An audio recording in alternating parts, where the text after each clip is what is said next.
signats, però en canvi hem vist que hi ha una voluntat de signar individualment. Fins i tot en les obres que hi ha conjuntes, abans inclús de la separació del taller, hi ha una reivindicació del seu art. I això trobo que és molt interessant de destacar.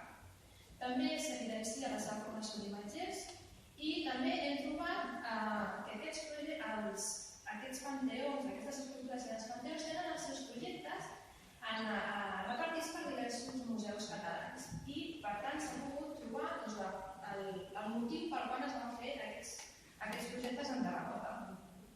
Bé, com estem per recents, no ens extendrem molt perquè la doctora Coll farà una exposició sobre aquest tema, però sí que volíem comentar qualque cosa a l'entorn d'això, i és que, per exemple, aquí us mostrem l'església de Sant Ignasi de Loyola, aquesta llacent, que és una comtessa, i com aquest model iconogràfic els burguesos l'adaptaran pels seus panteons. I aquí podem veure que li agraeixem a la Carme aquesta fotografia, i podem veure com a la vegada utilitzen una visió de la mort molt idealitzada en aquesta escultura, amb una corona de sempre vives, amb aquest cosset, i aquest panteó jordà destacar, com ha comentat el doctor Ortiz, aquests dos retrats, aquests dos bustos, que el que ens importa destacar aquí és que són els dos únics bustos que hem trobat de tota l'obra funerària en els cementiris catalans des de la mitjana, i trobo que era molt interessant de destacar aquest fet.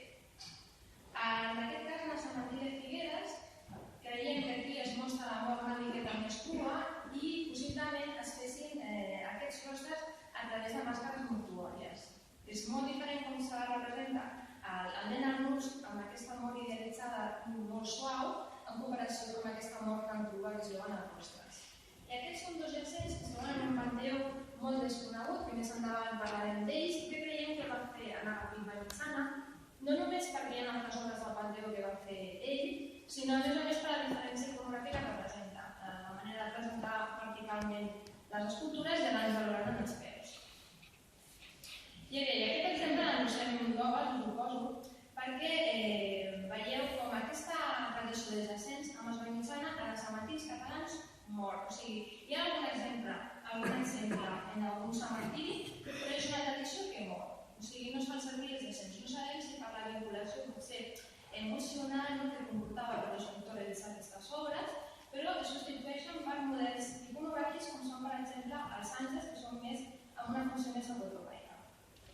Ja s'ha parlat de l'àngel de cementiri del Poble Nou, que molta gent no sap que hi ha diferents versions d'aquest àngel, i sempre en Agapit sempre mostra aquest rostre clàssic i una mica inspirat amb els dos David, una barreja entre Miguel Àngel i el propi rostre de Bernini. I aquí tenim l'altra versió dels àngels d'Agapit, que és una versió dempeus, en què porten diferents models iconogràfics a la mà. I també hi ha la versió d'aquests àngels més apotropaics, que no sap si és un àngel o un Sant Miquel, que també es posa molt de moda en aquesta època, especialment en escultors com en Llimona o en Capell. A partir d'ara veurem els àngels que va fer en Venanci. Aquest àngel pràcticament és molt desconegut, el cementiri Sant Feliu de Guíxols, ple de níquels. I us he posat aquesta comparació de l'obra d'Agapit Vallmitjana, de la Font del Nen, perquè veieu la gran semblança entre totes dues obres, fins i tot també amb el contraposto de les cames. I, de nou, aquesta influència de l'Anna Campeny, dels seus mestres, també es pot veure que és bastant evident. Aquí altres àngels que ja ha comentat el doctor Ortiz. I en aquest cas creiem que aquest àngel que està a la cementiri de Masnou, que està molt malmès, possiblement podria portar també una corona de Sant Miquel a la mà o assenyalar el cel com a aquest cas anterior. I aquí un altre àngel de Venanci, que és la seva gran obra mestra, jo crec, el Panteó Dona, podem veure aquest àngel que és un exemple de com ha sortit un patrimoni, o sigui, un àngel que va fer el 1872 està molt ben restaurat i gràcies a això podem veure aquests grans detalls. I no he pogut evitar fer aquesta comparació amb l'àngel de la catedral de Santiago de Cuba, que va ser atribuït per la doctora Aida Morales en Venanci i Vallmitjana. I crec que la semblança és bastant evident i crec que aquesta doctora té raó El que passa que aquest any ha patit moltes restauracions, es va caure diverses vegades i no podem mirar exactament les tècniques, però sí que jo crec que tots vosaltres podeu veure que possiblement tingués raó. I en aquest cas, és un cas contrari, sí que creiem que no el barri de Charles Vallmitjana, que es tracta d'un àngel que hi ha al cementiri de Colón de Cuba. Nosaltres estem parlant de cementiris catalans, però ens va picar la curiositat saber quin era aquest panteó que es mencionava a la bibliografia i que estava a Cuba. Es tracta d'aquest panteó, que gràcies a l'Edania Rodríguez ens ha costat moltíssim trobar aquesta fotografia, i a més és un panteó que es va traslladar, que es va vendre, i finalment vam trobar aquest àngel que ara està dintre del panteó, del nou panteó de la Societat de Beneficència Naturals de Catalunya, al cementiri que està al Colón de Cuba, i no sé què penseu vosaltres, però jo crec que això no és un Vallmitjana. L'única font que hi ha al respecte és aquesta que hi ha aquí, que comenta que la Junta Directiva en algun moment s'ha pres la decisió de contractar a un escultor català, que possiblement seria el Vallmitjana, però això sembla més aviat una obra d'Agustí Clarí, perquè hi ha moltes obres de cementiri de Montjuïc, i per tant aquesta obra jo crec que la podem treure del catàleg de Vallmitjana. I ara parlarem d'iconografia relacionada amb la Sagrada Família. En aquest cas us he posat aquestes 4 immaculades, 4 puríssimes, perquè veieu aquesta semblança entre elles, a més aquesta evolució cap al modernisme o simbolisme inclús. Aquesta obra, pràcticament ningú la coneix, és una puríssima que es troba en una parellada del cementiri de Montjuïc i a més a l'àrea dels hermanos Ventura, per tant encara confon més, però si et fixes bé es veu la signatura de Venanci Vallmitjana. Aquest cas és una que es troba al cementiri de Poblenou, però que la seva firma estava molt malmesa i no sabien qui l'havia fet. Però gràcies a aquests 2 projectes que es conserven en l'arxiu diocesà i un que es va vendre a la Casa de Subhasta de Subarra, doncs podem atribuir que aquesta obra la va fer en Anapic. I aquí us mostrem per primícia la tomba de Navaquita Mitjana Barca, al fill del Venanci, que es troba en el cementiri de Montjuïc. Allà està enterrada la seva família, està enterrat ell, la seva dona i el marit que va tenir anells també després. I podem veure aquesta evolució estilística cap al modernisme. Per mi és una de les obres més maques de Montjuïc.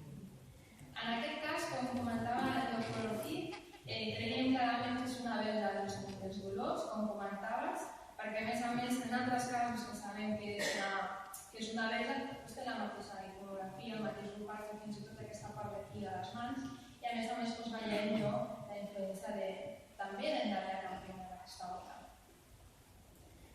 Un altre cas són molt difós, aquestes pietats, però volíem destacar aquesta, que és una que també és pràcticament desconeguda, que està dins del panteó de la família Vera Calcada. És un panteó que actualment està completament tancat i a més va canviar de nom, és de la família Sofies Montfort, i bé, ningú havia parat a mirar a veure qui hi havia dintre d'aquest panteó, ni se sabia millor que era de la família Morera.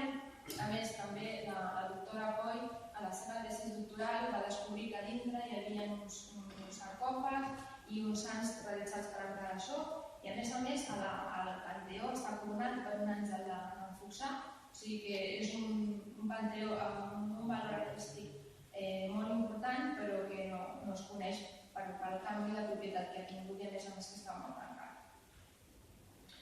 Mira, us he posat aquest exemple perquè veieu una altra vegada aquesta obra segiada, el mateix model que trobem en el panteó de Sant Feliu de Guíxols, l'utilitza també per fer el rosari monumental de Montserrat. Després, a la diferent bibliografia, hem trobat que es citava que en el cementiri de Penedès hi havia un Vallmitjana i bé, després de fer treball de camp i estudiar tot el cementiri a fons, vam arribar a la conclusió que es referien a una obra que hi ha dintre de la capella que actualment no hi és perquè es va cremar en un incendi i era un pis fet en fusta. Aquest també un altre model molt estès, aquesta intimitat que es troba en el cementiri de Poblenou i Arenys de Mar, i podem veure aquesta mirada a referències iconogràfiques del passat, com en aquest cas Ribera o també, per exemple, a Lloret. Aquest panteó és curiós al cementiri de Montjuïc perquè és una obra que tenia acabada en aquest moment i l'únic que quedava em fa gràcia veure-la aquí al costat de l'obra en els seus últims moments. I ara parlarem dels sants, i volia destacar aquest panteó, el panteó Quer Vilaregut. És un panteó que actualment es diu Valls Taverner, és com el que passava una mica amb el panteó Morera, ha canviat de nom, i això ha fet que quedés totalment desconegut per tothom. Llavors, hem trobat diverses referències a la bibliografia que deien que els Vallmitjana havien fet un panteó Quer, o bé posava panteó Vilaregut. Llavors, el que cal aclarar és que es tracta sempre del mateix panteó perquè Teresa Vilaregut era la viuda de Francisco Quer i Sacristà. Llavors, ara mateix sabem que és el mateix panteó i sobretot hem trobat moltes referències en què Agapit va ser el que va realitzar les escultures. A més, en el seu interior, que per cert no hem pogut entrar en 2 anys que ho hem intentat, i aquestes són fotografies a través del vidre, no podem veure si aquestes escultures estan firmades o no, però hi ha aquesta meravella en el Museu de Frederic Marès, aquests esbossos, aquests projectes, que sí, 2 d'ells estan firmats, la Santa Teresa i Sant Francesc de Pàdua, i a Sant Ignasi de Loyola s'ha atribuït a Venanci, però jo crec que realment tots són de Magapit. I aquí a més tenim aquesta Santa Teresa en el taller d'Agapit. I aquest és un altre cas d'aquest projecte també de l'Arxiu de la Ciutat de Barcelona, en què també podem veure que és el projecte que es va fer pel cementiri de Sant Feliu de Guíxols. I ara parlarem ràpidament de les al·legories de virtuts. Aquest gran panteó que us comentava abans, que per mi és la gran obra més extraordinària de Sant Mitjana. Fixeu-vos, aquesta esperança amb aquesta ancla és meravellosa. La influència clàssica és innegable, i també la influència de Miguel Ángel amb aquest pentinat i també la influència de la Mare de les Cares, evident. I no em volia oblidar també la influència d'Antonio Cànova, el mestre de Damià Campeny, que va ser el mestre de Vallmitjana, com de mestres a alumnes ens anaven transmitint aquests models iconogràfics i també les seves tècniques. Més exemples d'aquest panteó, la templança, la caritat, la fe. D'aquest panteó podríem fer una altra conferència explicant tots els detalls i com aquesta iconografia va ser utilitzada també per fer els relleus del panteó de Francesc Permanyer, que comentàvem abans, del cementiri de Morera. I, per últim, també aquest cronos, que ja ha estat mencionat, i també es veu clarament la influència de Damià Campeny en aquesta composició. I, per últim, aquesta musa o al·legoria dels personatges il·lustres del cementiri de Figueres, també com un cas així, una obra molt diferent presentada en comparació de les altres. I no sé com anem de temps, hi ha temps per començar?